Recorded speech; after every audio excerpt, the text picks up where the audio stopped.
J'avoue, j'ai pas fait de grandes études, mais je donne un avis surtout sur YouTube. Je vous fais bénéficier de mes réseaux. J'ai 4 bords de 5G sur mon Wico. Spécialiste en fusion-acquisition. J'ai tout appris en regardant des émissions, notamment la meilleure boulangerie sur M6. Je maîtrise la recette du roulé à la saucisse. Faut avouer que ma chaîne ne décollait pas.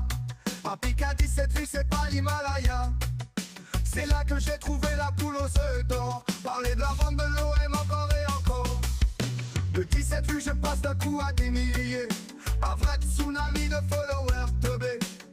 Des abonnés prêts à tout gober, réclamant de la merguez à volonté. Thibaut Mito, tu croises des princes saoudiens dans le métro. Thibaut Mito, tu fais les poubelles pour avoir des infos. Quelles sont les coulisses du recrutement de Pierre Højbjerg? Parce que je sais que vous connaissez un petit peu. Pierre, c'était un petit peu mon petit déjà au Bayern. J'aimais beaucoup ce petit jeune un peu fougueux, bagarreur à l'entraînement, il lâchait rien. Quand je suis arrivé ici, c'est un des premiers noms qu'on a essayé, je me rappelle au mois de janvier. Bon, on avait de gros soucis financiers, donc c'était pas possible quand on a voulu changer. Alors là, c'est une petite phrase, je sais pas, ensuite on voit que ça a été coupé au montage par des images qui sont arrivées par-dessus. Là. Je connais en montage télé, mais ce que je veux dire, c'est que j'ai pas trop compris.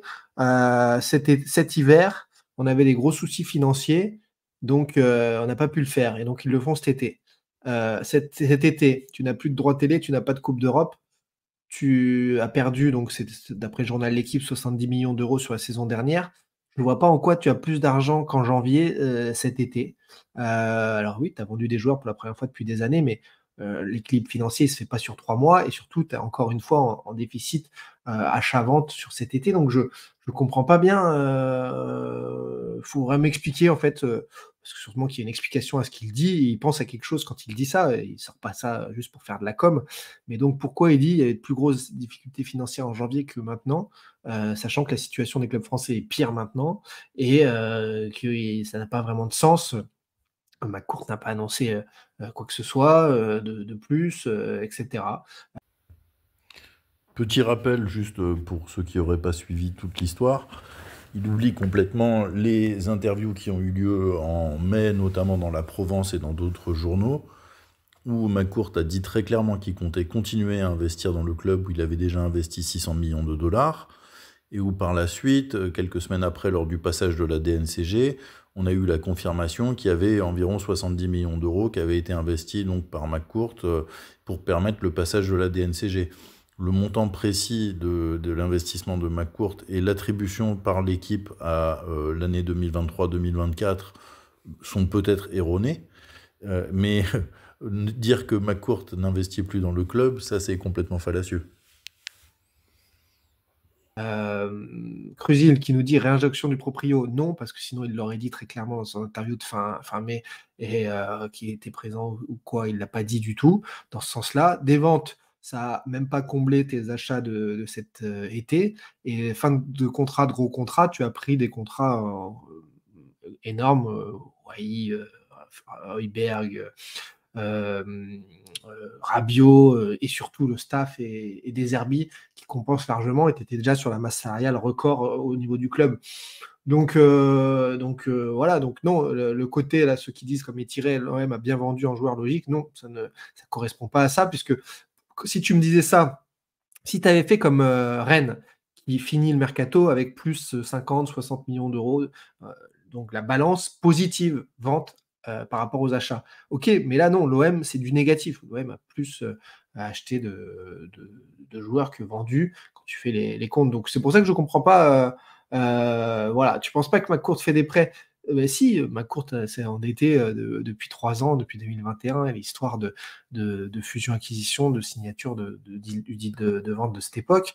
Et donc on a appris qu'il y avait la création en avril donc d'un pacte d'associés avec l'entrée du partenaire Guggenheim, Mark Walter, pour assainir les dettes, justement, et vous savez à quoi ça sert. Bon, point barre, ils n'en ont pas parlé publiquement en conférence de presse alors que les documents sont publics. Ils auraient pu nous dire à quoi ça sert, mais là, le côté, en janvier, on avait des gros problèmes financiers, là, en juillet, tout va bien. En fait, c'est pas possible, ça se passe pas comme ça. Là, il y a un raccourci qui est fait, je sais pas. J'aimerais savoir. Est-ce qu'on a les vrais chiffres de la masse salariale de cette année comparé à l'année dernière? Tu les auras jamais exactement en attendant les bilans comptables.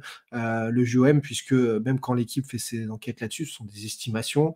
Et donc voilà, mais ce qui pourrait y avoir de différence cette année, c'est que même si tu as diminué un tout petit peu ta masse salariale, de toute façon, elle était à un niveau record l'an dernier et tu jouais à la Coupe d'Europe, et tu avais plus de revenus de droits télé.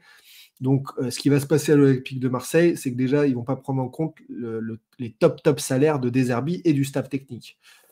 Donc, on est sur des trucs où ça va jouer, tu vois, on prend cette ligne, mais on ne prend pas l'autre. Et à l'inverse, l'OM a encore certainement cet été augmenté son budget d'une façon ou d'une autre, comme depuis 2021 chaque année. Ça devient énorme. Et donc, quand tu es en déficit structurel comme l'est l'OM, avec tant de pertes cette année, si tu chaque année augmente ton budget, même si ce n'est pas en corrélation avec le niveau sportif, peu importe, tu vas diminuer tes pertes structurelles chaque année un peu plus. Donc voilà, pour cleaner les comptes, comme l'a fait Tessier, etc., etc. On ne va pas rentrer dans tous ces détails, dans tous ces détails-là. Thibaut Mito, allez remets-nous une tournée de Chipo. Thibaut Mito, le communiqué est-il bientôt chaud? Je fais le même métier que Romain Molina, sauf qu'il dit des trucs vrais et moi n'importe quoi. Quand il fait tomber un réseau pédophile dans le foot, je vous revends des pistolets de massage pris sur tes mous. Ça empêche pas que j'ai mes admirateurs, tous l'armée des gobeurs de Twitter, reçus en grande pompe par certains supporters. Je suis le président des conspirateurs.